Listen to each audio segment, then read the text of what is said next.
네, 안녕하세요. 오늘은 7월 20일 월요일입니다. 첫 주가 또 새롭게 시작이 되었는데, 오늘 시장 조금 오전장에는 불안하셨을 것 같아요. 우선 업종 차트 오늘은 좀 먼저 보고 시작해 보도록 하겠습니다. 오늘 시장을 이제 60분 봉으로 보게 되면, 이게 이제 오늘 동안에, 자, 여기 보시는 여기 이제 오늘 동안에, 시장 코스피 기준 60분 봉 캔들인데요. 처음부터 좀 올라서 시작하다 보니까 밀렸죠, 역시.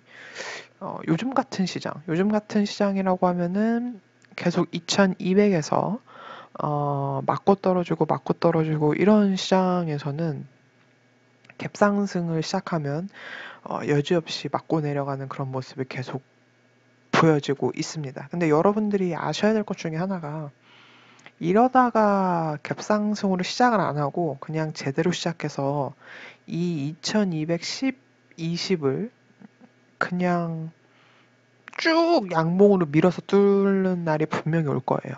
제가 사실 뭐 원래 성격상 뭐 특히 주식에 대해서는 호언장담하거나 막 이런 스타일은 아닙니다만 요거는 어느 정도 좀 확률이 굉장히 높게 말씀을 드릴 수 있을 것 같습니다. 보시면 이날도 음봉 맞고 떨어졌어요. 보이실 거예요. 이날도 음봉 맞고 떨어졌고 이거 지금 60분 봉으로 보고 계신데 이날도 음봉 맞고 떨어졌고 이날도 음봉 맞고 떨어졌고 그래서 쭉 좀 무섭게 밀렸었죠. 근데 뭐 하루 이틀 만에 반절 이상 회복했고 또 며칠 지나니까 또 한 2, 3주 동안 조금 코스피 기준 약간 불편한 모습 보이다가 다시 치고 올라왔어요.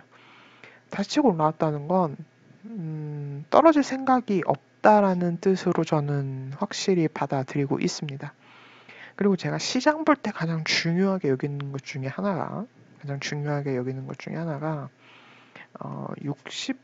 61봉에서 61선과 121선의 골든과 데드를 굉장히 중요시 여겨요.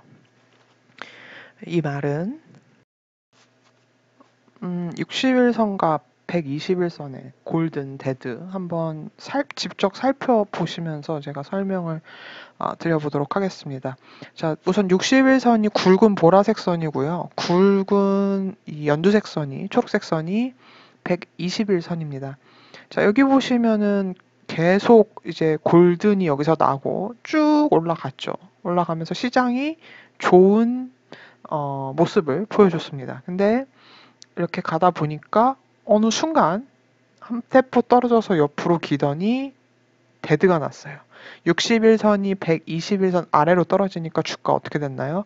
계속 맞고 떨어집니다. 그리고 반등을 해도 다시 121선을 맞고 떨어지게 됩니다. 저는 이러한 그 시장을 판단하는 기준이 제 나름대로는 크게 세네 가지가 있는데, 첫 번째가 바로 300일선. 그러니까 이 굵은 파란색 선이 300일선인데, 주가가 300일선 위에 있냐, 안 위에 있냐가 저의 가장, 그러니까 러프한, 그러니까 가장 거시적으로 보는 시장 판단 기준이고, 또 두 번째가 바로 방금 전에 말씀드린 60일선과 121선의 골든이 났는지 데드가 났는지가 저의 두 번째 키포인트입니다. 최근 시장 보시게 되면 60일선이 아래로 내려왔죠. 60일선이 이미 주가는 떨어졌기 때문에 사실 약간 이 이평선이 좀 늦었어요. 그래서 왜냐하면 누구나 다 알고 있는 사실이지만 이번 코로나는 약간 굉장히 급하고 우리가 좀 예상할 수 없는 시나리오로 이루어졌기 때문에 사실 이런 기술적인 지표도 약간 무의미한 상황이긴 했습니다. 근데 이제 그런 무의미한 급락이 나온 이후에 쭉 올라오면서 다시 어느새 주가가 이 굵은 파란색 선 위인 300일선에서 움직이고 있고, 자, 보이시죠? 300일선 위에서 계속 움직이고 있고, 그리고 여기서 이제 골든이 났죠. 이 포인트에서 이제 골든이 났습니다. 대략 7월 3일쯤에 골든이 난 것 같아요. 자, 이렇게 되면, 모든 이평선이, 그러니까 300일선만 제외해놓고, 121선과 300일선만 제외해놓고는 5일선, 11선, 21선, 41선, 61선, 121선까지 완벽히 정배열을 만든 상황입니다. 만든 상황에서 유동성 풍부하죠. 그리고 금리가 제로 금리 시대가 되었고, 각 나라에서, 뭐 우리나라뿐만, 아시아뿐만 아니라 뭐 미주, 유럽, 전반적인 모든 나라가 어떻게 해서든지 경제를 부양하기 위해서 그 경제 부양 속에는 증시 부양도 당연히 포함이 되어 있고요. 기업들에게 자금을 공급할 수 있는 시장이 우리 주식 시장이다 보니까 그런 것들에 대해서 아무래도 전 세계가 부양하다 보니까 지금은 이유를 따져봐도 그리고 기술적인 분석을 따져봐도 다시 한번 저런 코로나 같은 급락을 예측하기에는 조금 무리가 있는 시장이라고 생각이 됩니다.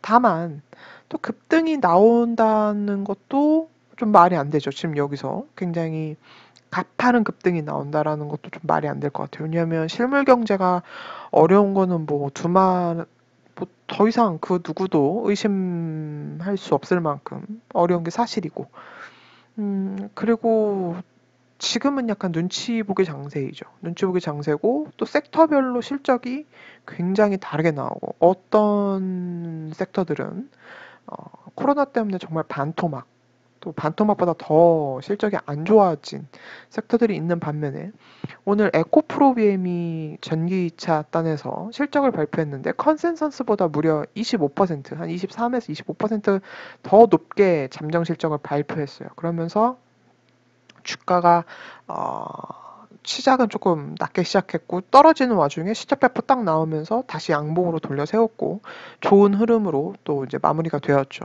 이런 것처럼 코로나랑 전혀 상관없이 실적이 잘 나오는 섹터들이 있습니다. 그런 것들이 혼재되어 있는 게 지금 현재 우리나라 코스피, 코스닥, 한국 주식시장이 될 텐데요. 음, 제 결론은, 그래서 다시 한번 말씀드리면 제 결론은, 아직까지는 전반적인 섹터가 다 무너진 게 아니고, 그리고 워낙 유동성과 각 나라에서 나오는 어떤 이런 부양책들, 그리고 뭐, 섹터별로의 차이는 있겠지만, 잘 나오는 섹터는 유망하게 잘 나오고 있기 때문에, 우리가 섹터만 잘 고른다면 주식시장에서 재미를 볼 수 있겠다라는 생각을 여전히 가지고 있습니다. 그리고 시장도 걱정할 단계는 절대 아니다.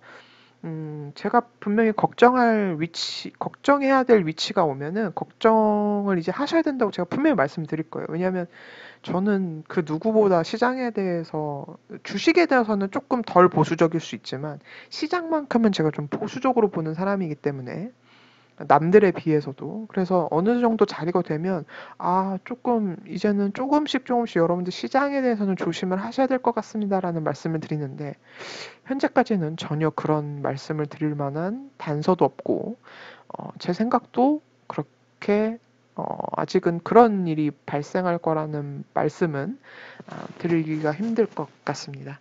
그래서 오늘 잠시 시장 얘기로 시작을 했고요. 투자 동향 보시면은 장중에 역시 시작하면서 외국인이 거래소 코스닥 선물 모두 다 이제 매도였어요. 그리고 오히려 기간이 조금 사실 선물이 매수였다가 완전히 뒤바뀌어서 끝났죠. 어, 사실 왜 자꾸 이렇게 외국인이 선물 가지고 시장을 움직이려 하는지 저 또한 물론 저만의 예상 시나리오는 두 가지를 가지고 있습니다. 예, 그리고 추측하는 근거가 두 가지가 있는데 또 그거를 풀어서 설명드리려면은 제가 또 선물 파트를 완전히 이제 열고 설명을 드려야 되니까 뭐 간단하게만 말씀을 드리면 지금 그냥 개인 투자자분들은 외국인들이 선물에서 대량 매도만 나오지 않는다면 막 하루에 5천 원씩 팔고 3천 몇백억씩 팔고 막 이런 날들이 하루 이틀 연속 지속된다. 뭐 이런 현상이 나오지 않으면 시장에 대해서는 걱정하실 필요가 없을 것 같아요. 외국인들이 선물을 매수하는 이상 큰 걱정은 하실 필요가 없다라는 말씀을 다시 한번 드리고 싶습니다. 어, 오늘 뭐 동시순매수는 조금 건너뛰도록 하겠고요. 어, 제가 이제 2차 전지를 계속 보고 있는데 오늘 앞서 말씀드린 에코프로비엠이 굉장히 실적이 좋게 나왔어요. 컨센보다도 좋게 나왔고 근데 보면 여러분들이 이제 조금 눈여겨보실 게 수급이 안 좋아요 라고 말씀하시는 분들이 계실 거예요. 네, 맞습니다. 수급이 안 좋아요. 자, 여러분들이 생각하시는 것만큼 어, 일단 외국인 제외하고 기관만 가지고 얘기해 볼게요. 기관 투자자분들이 그렇게 엄청난 장투를 하지 않아요. 그분들은. 대신 그분들은, 어, 이런 말 쓰면 어떻게 들리실지 모르겠지만, 존버할 주식에 물렸으면 존버는 합니다. 근데 오히려 이분들은, 제가 이제 기관 투자자로 일하시는 분들을 꽤 많이 알고 있는데, 한국에서, 왜냐면 저는 이제 홍콩에서 지금 펀드를 운영하는 걸 하고 있고, 한국에서 기관 투자자분들을 그래서 어찌저찌 홍콩의 이제 시장을 통해서 조금 알고 있는데, 그런 분들에게 이야기를 들어보면 에코프로비엠 같은 주식을 하나 예를 들어볼게요. 그런 분들 같은 경우에는 샀다 팔았다 매매를 은근히 저희가 생각하는 것보다 많이 하시더라고요. 그러니까 한 템포 먹고 좀 쉴 때 어느 정도 수익 실현해 놓고, 그리고 또 그분들도 이제 어느 정도 기술적인 걸 이제 감안해서 또 들어갔다가 먹고. 근데 이제 그분들의 특징은 뭐냐면, 그분들이 생각하는 이 목표가가 있을 거잖아요. 예를 들어서 에코프로비엠이 뭐 20만 원까지 가겠다, 30만 원까지 가겠다, 뭐 50만 원까지 가겠다. 각자의 생각이 다를 거잖아요. 그러면 본인들이 예상하는 그 라인까지는 계속 샀다 팔았다를 하세요. 즉, 팔았지만 다시 산다는 얘기예요. 때가 되면 다시 산다는 얘기예요. 근데 이제 이제는 조금 입장을 바꿔서 그럼 개인 투자자로 한번 와볼게요. 여러분들이 어, 기관 투자자처럼 매매를 할 수 있는 능력이 있으시고, 기술적인 분석이라든지 어느 정도 이 기업에 대한 정보도 있으시고, 뭐 실적이 좋게 나올 것도 어느 정도 조금 들을 만한 정보통이 있으시고 이러시면 저도 너무 좋을 것 같아요. 개인 투자자분들도 같이 어느 정도 이렇게 쭉 팔아서 수익 실현하셨다가 좀 수익금도 챙기셨다가 다시 또 단기 저점에 들어가서 수익도 챙기시고 그러면 참 좋을 것 같은데, 좀 쉽지 않은 이야기죠. 그래서 그런 분들을 위해서는 저는 꼭 이게 에코프로비엠에 한정된 건 아닙니다. 여러분들에게 조력자가 없거나 여러분들의 능력이 안 된다면, 여러분들이 생각하셨을 때 TV를 보셔도 좋고 레포트를 보셔도 좋고, 뭐 저 같은 이제 유튜브 채널을 통해서 뭐 정보를 얻으셔도 좋고, 어떠한 경우에서라도 정보를 얻으셨어요. 예를 들어서 에코프로비엠이 정말 앞으로 꾸준히 성장할 것 같아.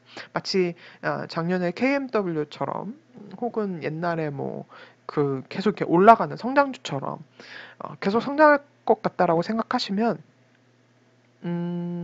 사두시고요. 묻어두세요.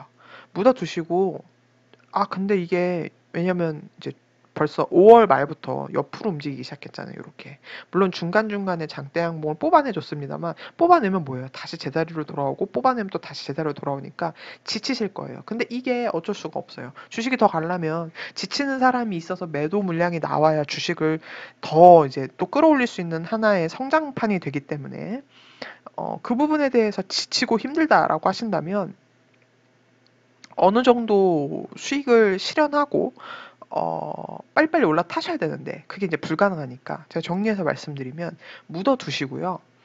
묻어두시다 보면 그런 생각 드실 거예요. 특히 이 주식이 다시 올라가기 시작할 때, 조금 더 사놓을 걸. 우리가 이제 개인 투자자분들이 제일 많이 하시는 게, 주가가 떨어지기 시작하면 그냥 그 전에 빨리 팔 걸. 이라는 후회 많이 하시고, 두 번째로는 주가가 오르기 시작하면 요거 좀 더 사놓을 걸. 이라는 후회를 많이 하시잖아요.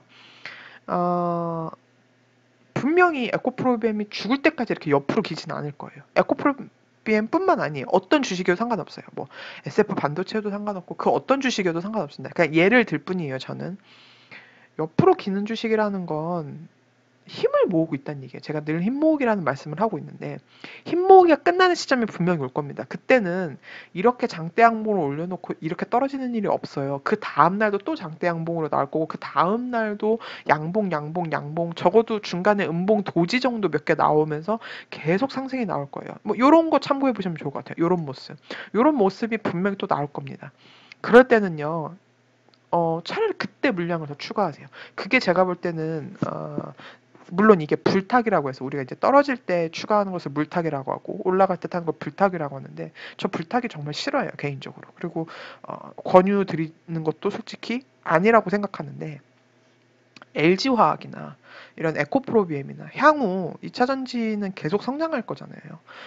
수소도 저는 좀 어느 정도 그 결에 맞다고는 생각하는데 이제 그거는 추후에 제가 수소차를 하나의 섹터로 잡아서 동영상 올려드릴 때 말씀드리겠고 지금 일단 2차 전지만 봤을 때 제가 계속 이 유튜브 채널 개설하고 나서부터 2차 전지 봐야 된다고 말씀을 드리고 있잖아요. 그래서 에코프로비엠을 말씀을 드리는 겁니다. 다시 한번 참고를 해주시고요. 그러면 올라갈 때 그때 불타기를 하세요. 혹시 본인이 물량이 적다고 느끼시면 그때 하시면 지루함도 없으실 거예요. 왜냐하면 올라가는 중이니까. 그래서 또 어느 정도 한 템포를 수익을 챙기시고 이러한 모습이 또 나오고 나서 또 옆으로 긴다든지 아니면 눌림을 준다든지 그럴 때 수익을 한번 실현하셔도 되고 아니면 아니다 나는 이거 내가 생각한 내 가격이 있는데 내가 어디서 들었는데 혹은 내가 판단해 본 결과 나 이거 적어도 얼마까지 갈 것 같아 그럼 나 그때까지는 이거 안 건들고 쭉 한번 홀딩해 보겠어 라고 생각하신다면 그게 정답일 가능성이 높아요. 그래서 주식이라는 게 참 어렵죠. 목표가 설정하기도 어렵고 언제 어디서 끊고 사고 팔아야 되고 이런 게 어려운 거 충분히 잘 알고 있습니다. 그럼에도 불구하고 약간 지금은 가는 섹터가 계속 가는 장이 될 거라는 생각이 제가 너무 깊게 들어서 이런 좀 이야기를 드리고 싶었습니다. 그 가는 섹터 중에는 분명히 2차 전지 섹터가 있을 겁니다. 지금 제가 생각하고 있는 섹터가 한 세 가지가 있는데 분명히 그 중에 하나는 2차 전지 섹터가 될 거라고 확신을 합니다. 그래서 여러분들에게 오늘 좀 이런 말씀을 드려보고자 동영상 녹화해 봤고요. 시청해 주셔서 감사하고 오늘 또 중국장이 많이 올랐네요. 보니까 지금 상해 지수가 3%가 올랐고 심천 지수도 2.5% 올라서 이제 중국장도 마무리가 됐는데 뒤이어서 중국장 이야기 좀 한 번 더 드려보도록 하겠습니다.